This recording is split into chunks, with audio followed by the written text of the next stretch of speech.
Okay, this is a lecture on the causes for reform in Britain between the period 1815 to 1928. We're going to look at an overview of the causes and the impact of each measure of reform. So we've got our 5 Representation of the People's Acts. We've got 1832, Whig government, Prime Minister Earl Grey. 1867, Tory government, Lord Derby. 1884/85, Tory government again with Prime Minister Lord Salisbury. 1918, a coalition government with our Prime Minister as David Lloyd George, and 1928, a Tory government and the Prime Minister is Stanley Baldwin. This poster summarises the causes of reform, the different measures of impact, key events that took place that led to pressure for reform, and then what the political situation was like in 1780. So we're going to start here discussing the political situation in 1780. So in 1780 we have 2 different types of seats. We've got county seats and we've got borough seats. County seats had a set standard in which you needed to be a 40-shilling freeholder in order to have the right to vote. In boroughs things looked a little bit different. There was no set standard and there were 9 different types of boroughs, and there are an example of 4 of them here. Each borough had its own requirement which would allow you to have the right to vote. This meant there was a lot of corruption in boroughs in particular because there was no real set standard and people could bribe in order to try and get the right to vote, or bribe people to vote in their favour. There were also plural seats, and this is where university seats came to play. So if you were a graduate of Oxford or Cambridge, you had the right to vote for Oxford or Cambridge as well as the borough or county that you lived in. So you essentially held 2 votes. So this is the political situation in 1780. We've got 122 different MPs, all sitting in Parliament, but ultimately the representation of the people was very, very low. Okay, at this point we have 1/8 of adult males who could vote, so a very, very small amount, and it was predominantly the aristocracy, okay, the rich landowners, the people with the most money. So that's kind of the situation in 1780. We're going to move on to look at the different measures of change brought about by the different Representation of the People's Act. So 1832 is our first Representation of the People's Act, and it's often known as the Great Reform Act. Part of that reason is because it created a voting register. Okay, this is the first time there is an organised system which states what the voting requirements are, but also lists the voters in each borough or county. So our county franchise remains the same. You still need to be a 40-shilling freeholder. However, in boroughs you now needed to have either £10 in rent or own a property worth £10 per year in rent, or be a £50 per year leaseholder. This takes our electorate from 1/8 to 1/5. So we move from 435,000 voters to 813. That's 20% of adult males being represented. We have an increase in the number of seats, so 56 new seats, which is signposted by 22 new constituencies. So there's been a slight redistribution here, which means that the seats are slightly more representative of the population. However, only 76% of these constituencies actually held elections. So, yeah, that's a slight increase from before, but it's not an ultimate success. We also have some failures from this. There is still plural voting, so some people still hold 2 votes. The wealthy still have an increased influence, and the electorate does not represent the growing middle class population. Move forward to 1867, this is where we see again a change in the people who could vote. Okay, we have gone from 1/5 of adult males to 1/3 of adult males. So we see a rather big shift. We see that the requirements for franchise for boroughs changed. Now you had to either be a household owner or a lodger for at least 12 months, but you still had the £10 per year qualification requirement on you. Counties remain the same. You either had to be a 40-shilling freeholder or you could be a tenant farmer. Okay, so we see an increase there in the working class. Urban areas, the number of seats have now increased, and part of that reason is because at this point the Industrial Revolution was taking place and people were moving to urban areas. So, for example, in Birmingham, the number of people who could vote moves from 15.5 thousand to 42,000. The constituencies are reorganised. There's an increased number of Scottish seats and seats created in Burnley and Middlesbrough. It's still not completely successful though. We still have plural voting, that still exists. There are still only 25 seats were given to counties, so there's still an increase in landed interest. Okay, those people who hold land, who own land, are still the ones benefiting the most. The reorganisation of seats actually still maintains Conservative dominance. So where they reorganised seats, it was done in a way to ensure that the Conservatives remained in power and remained the strongest political party. So the constituencies are unbalanced and there's increased corruption. 1884. This is where we actually start to see the middle class get the right to vote. We've gone from a third of adult males to 67% of adult males who could now vote. We have equal universal franchise between boroughs and counties. There's no distinction between the two. You just had to have £10 per year in rent or own a property worth £10 per year in order to have the right to vote. In between that time as well, before that, in 1883, we see the issue of the Corrupt Practices Act, which puts restrictions on the way in which political parties can spend their money. That means there is reduction in corruption, reduction in bribery, and all in all, political parties have to be more organised and answer to the people. This also comes alongside the 1885 Redistribution of Seats Act. And what that does is it creates an organisation which is now responsible for drawing out the constituencies and ensuring that each constituency is no bigger than 50,000 people. And what that means is our constituencies and our parliament, in terms of the people who hold seats, are more representative of the population. What that looks like in practice is that boroughs with less than 15,000 voters lost both of their MPs, and their lines were then redrawn so that they were put into other constituencies. Any county with less than 50,000 people lost one MP. 142 seats were now redistributed, and there was a creation of new boundaries. Now, this organisation was maintained. It's got longevity, and frequently they reassess the boundaries and they redraw them to meet the growing population. There are still some failures here, though. Obviously, women still don't have the right to vote. The Liberal working class elective don't overpower Conservative voting in rural areas because of the redistribution of seats. So the Conservatives are still working hard to ensure that they hold the most power. Then we move forward to 1918. This is the post-war period where we see all men above the age of 21 being given the right to vote. But if you're above the age of 18 and a war veteran, you also had the right to vote. So 95% of adult males above the age of 21 could now vote. But it's also the first time we see women being given the right to vote, and that is because of their contributions to the war. So 43% of women above the age of 30 were now given the right to vote, but they had some voting requirements, and what that looked like was that they had to vote, be qualified to vote in local elections, and be a householder or have a husband who could vote. So we see an increase in the number of constituencies in terms of distribution and an increase in larger cities. What that means is here the Conservative influence is increasing because they have redistributed the boundaries and the constituencies to support the large middle class. So they are gaining support here.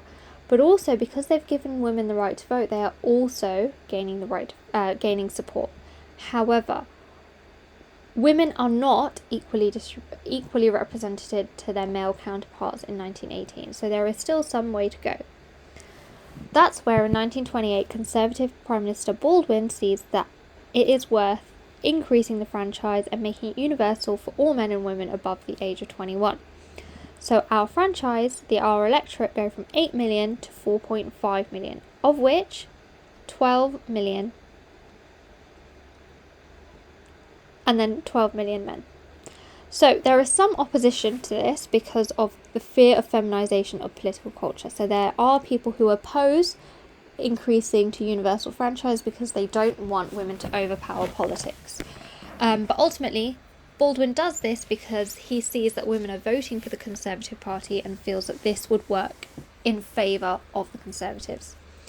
So, in 1928, the extent of change is that constituencies are equally represented, areas had the same number of MPs, Boundary Commission is still responsible for the boundary line, so that organisation that was created in 1885, still present in 1928. Women are now in the electorate and the working class are being represented. So a huge amount of change has happened between 1832 to 1928. So we have covered this bit. We are now going to move on to looking at the pressure for reform in 1832 and what that looks like moving forward. So in 1832 we see that obviously the aristocracy hold the most money and therefore hold the most influence, and they almost create a wall between themselves and the working class.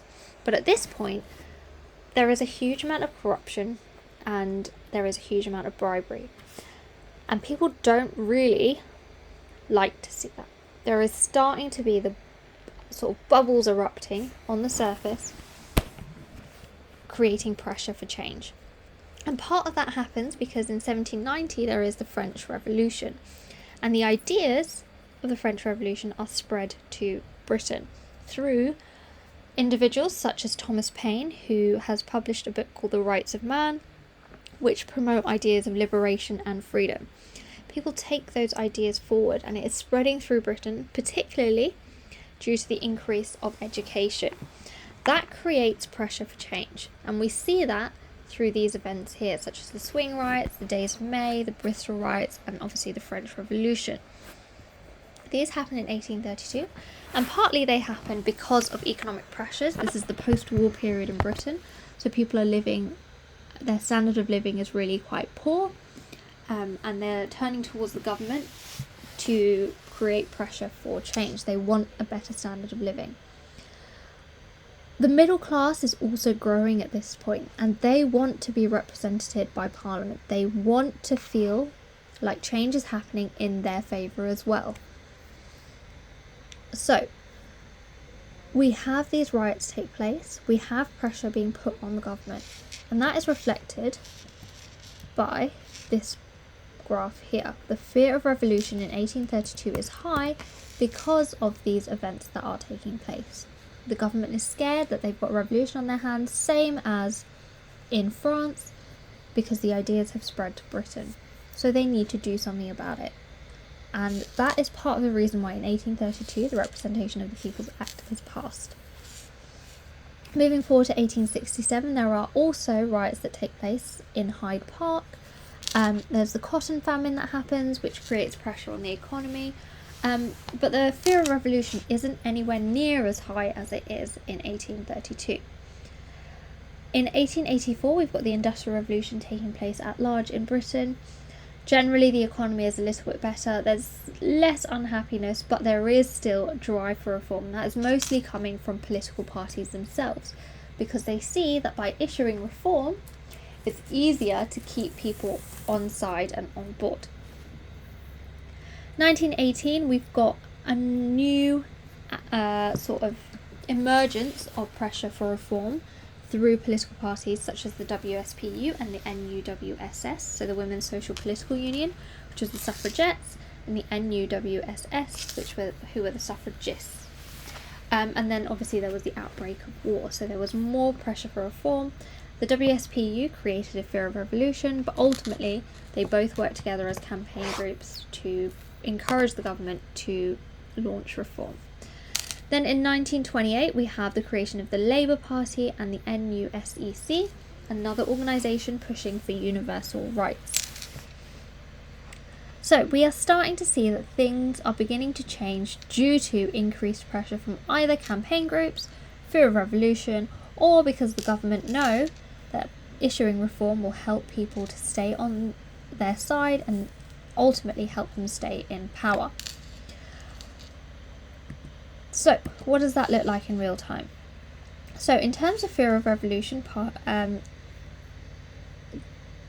in 1832, 1867 and 1918, there was some slight fear of revolution, okay? It was highest in 1832 and this drops in 1867, is insignificant in 1884, rises slightly in 1918, but is gone by 1928. So it's a very inconsistent driver for reform, but did have a big influence in the early years of reform.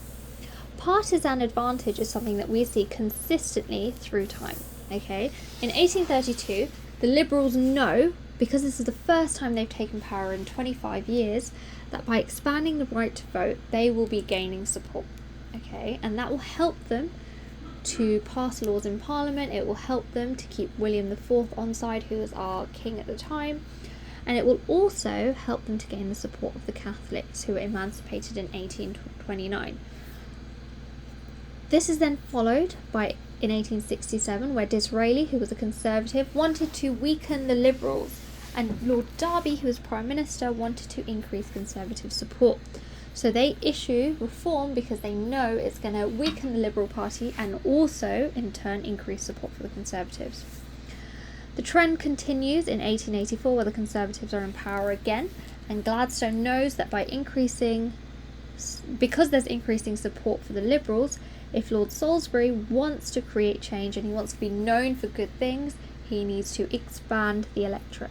And actually, because this is the first time there's universal requirements between boroughs and counties, there's no distinction anymore, it creates significant change in reform, and it's the first time where the working class are actually part of the franchise. So he achieves what he set out to do. Now, in 1918, we've got coalition government, which in itself makes things difficult for the Prime Minister because they need to gain majority support in order to pass any laws. So David Lloyd George knows that he needs to gather support, and he can do that by increasing the franchise, in particular to women and war veterans, to honour people's war contributions. So again, it's a political play, expanding the right to vote, passing the 1918 Reform Act. The pressure is coming from the political party themselves, as well as obviously war contributions, the WSPU, the NUWSS. But predominantly, change is happening because the political party know that it's going to help them to stay in power. Again, we see this happen in 1928, where Prime Minister Baldwin sees that the trend is that women are predominantly voting for Conservatives. So if he wants to stay in power and he wants to prevent the Labour Party from increasing in votes, he needs to expand the electorate to incorporate more women, particularly as the Conservative Party already had 1 million women within their party. So Baldwin expands and creates universal franchise for men and women. On top of all of this, we also have extra parliamentary pressure for reform, and that is in the form of campaign groups. And through time we can see, apart from 1884, campaign groups are pretty consistent in our time period. We've got the Birmingham Political Union, which is run by Thomas Attwood. We've got Thomas Paine, who writes The Rights of Man, which spreads the idea of liberation and equality, the same as the Birmingham Political Union, which is trying to spread ideas of equality, and it does this by creating this thing called the Political Register, which is a newspaper that goes out encouraging measures of reform and promoting radical ideas. This is then seen again in 1864 and 65 through the Reform Union and the Reform League. Reform League predominantly had middle class people, whereas the Reform Union was also open for the working class. There were also some industrial riots, such as the Hyde Park riot, to try and create pressure for reform. This isn't present in 1884. In 1918, we see the suffragists fighting for reform, and they used peaceful measures, whereas we had the WSPU, who were militant suffragettes, and they used violent measures to create pressure for the government. Then in 1928 we have the NUSEC, National Union of Societies for Equal Citizenship, again creating pressure for universal franchise.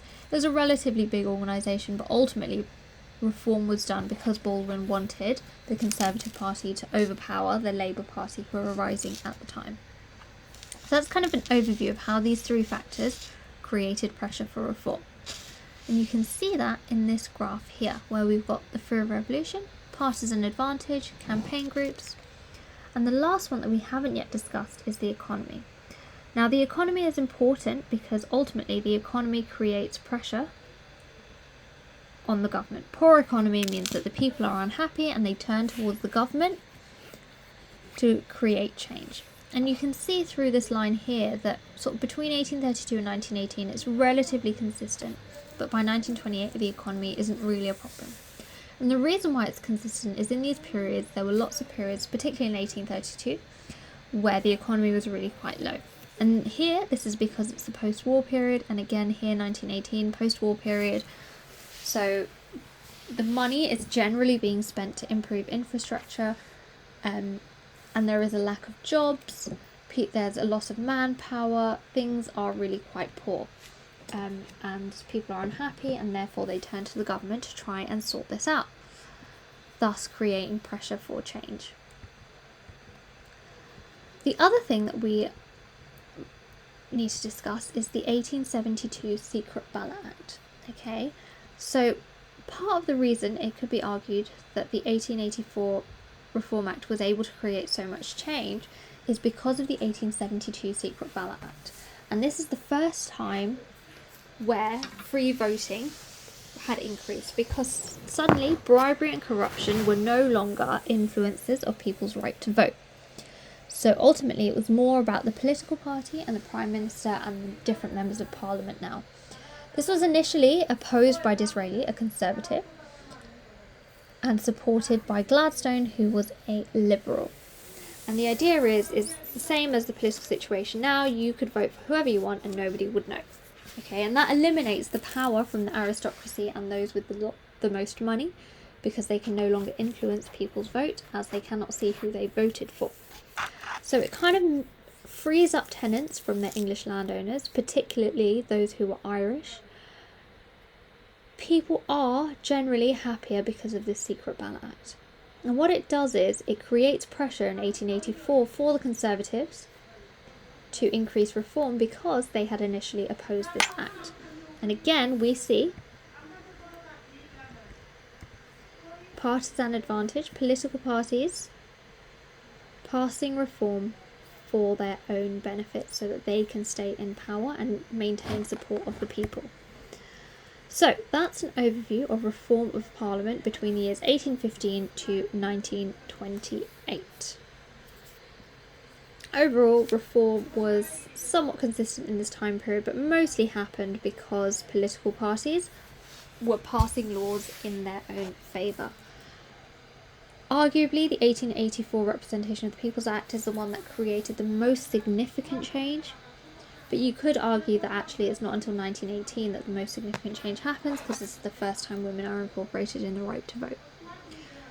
Fear of revolution is incredibly high in 1832, but drops significantly after that and is really a hugely influential factor. 1872 Secret Ballot Act and the 1883 Corrupt Practices Act are two of the biggest sort of laws issued that help move away from corruption and bribery and to a more representative political system.